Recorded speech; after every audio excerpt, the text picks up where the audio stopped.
gun control, gun reform, gun violence, the right to bear arms, mass shootings.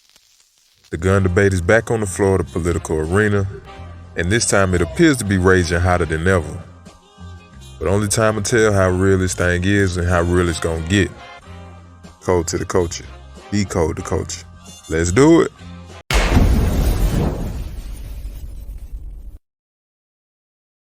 And even though the recent tragedy have inspired many people to step up their advocacy and political agendas to see gun reform in this country, based off the public sentiment that I see on social media and all over the internet, most people not convinced anything is gonna change. Politicians are kicking the same old rhetoric around, and most people feel like it's bullshit. Now, even though we don't really invest in the words of politicians either, it does appear that the stage is being set for the legislative branch to make a court jester of gun control. The recent tragedy of the mass shootings, paired with the response that we've seen, the recent corporate response in particular, it seems it would be almost impossible for Congress and state politicians to not at least make some gesture of sincerity in order to appease their constituents and keep people voting. But when it comes to the general subject of gun reform in America, it won't be happening no time soon. And there are a few primary reasons for this, and none of them are the Second Amendment. Now, the first obstacle standing in the way to much needed gun reform in the country is corporate interests. As we all know by now, it's the corporations who line the pockets of the politicians in order to get legislative activity. We like to call it special interests, we like to call it lobbying, and on this subject in particular, what you have to face is the gun lobby.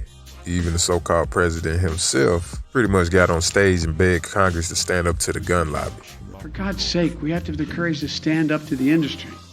So that should let you know how bad it really is, or how good the gun manufacturers is eating out here. And when it comes to the face of the gun lobby, you have the NRA. To most people, the gun lobby is synonymous with the NRA.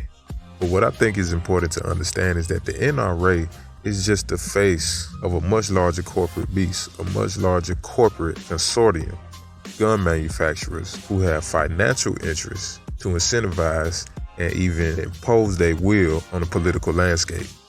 And they got the billions of dollars to do it. We talking about billions on billions, real big B's.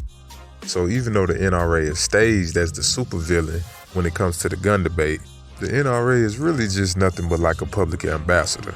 And they don't just speak for Second Amendment activists and all these law-abiding gun owners across America like people may believe.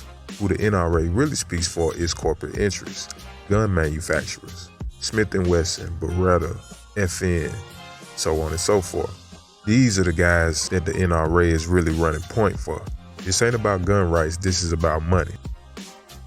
Now, the second major obstacle we want to highlight that is blocking the path to gun reform in America is the stockpile. What do I mean by the stockpile? I'm talking about the fact that you have over 1 billion guns out here in the streets and homes of the American people. When you think about the idea of legitimate gun reform and there being less gun violence on the streets in our communities, one of the most present objects is there being less guns out here for people to use.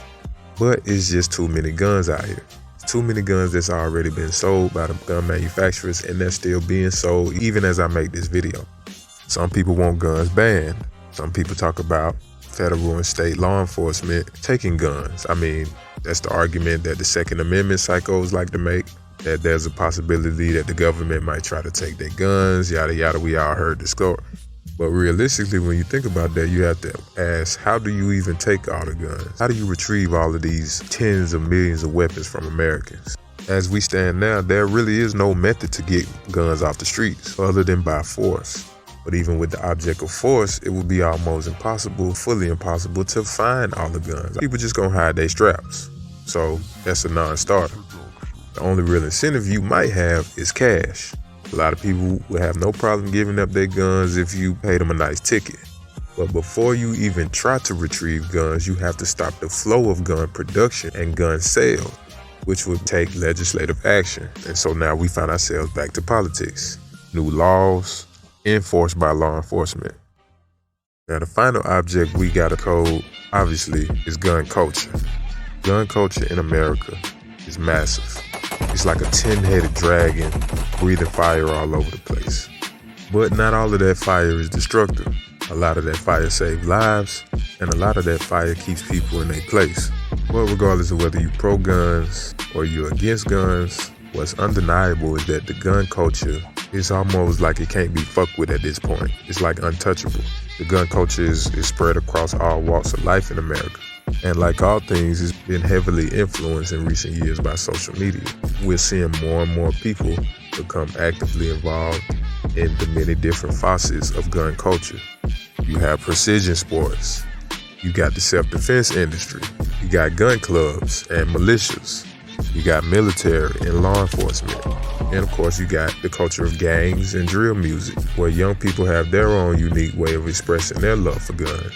So with all these different facets of gun culture in America, we see just how much of an obstacle we have to face when it comes to the gun reform and the gun debate. People from all walks of life love guns. And as we discussed in the previous video, War Dog, go check that out. The people who love guns the most are the people making billions of dollars manufacturing and selling them. So as long as war culture, gun culture continues to pervade all of our social and cultural constructs, especially when it comes to media, film, music, literature, we can't really have a conversation about gun reform.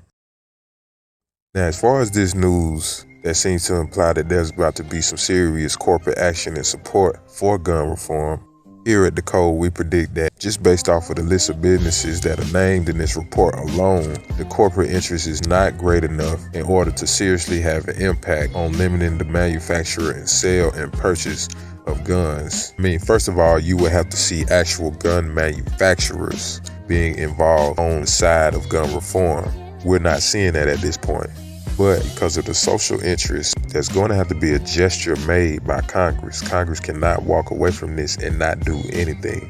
So they're going to make a gesture. It's going to be something balanced that puts a binky in the mouth of all the Americans making an outcry for gun reform, while at the same time giving the gun lobby, billion-dollar gun manufacturers, an assurance that nothing seriously is going to change that's going to affect their pockets and their bottom line.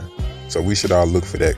And ultimately, what everyone should understand is that gun control really happens when infrastructural environments, our cities, our towns, our communities have become fully integrated with a digital surveillance and security system operated by the federal governments on every level. That's when gun reform really happens, when technology has been installed into the infrastructure to such a degree that it makes violent crime damn near impossible to get away with. That's when you're going to have your gun violence significantly reduced, and we're going to see gun reform be basically on GP. Not because there's been a all-out assault on guns by Congress or by the people. We're going to see all manners of violent crimes reduced significantly because they're going to be damn near impossible to get away with.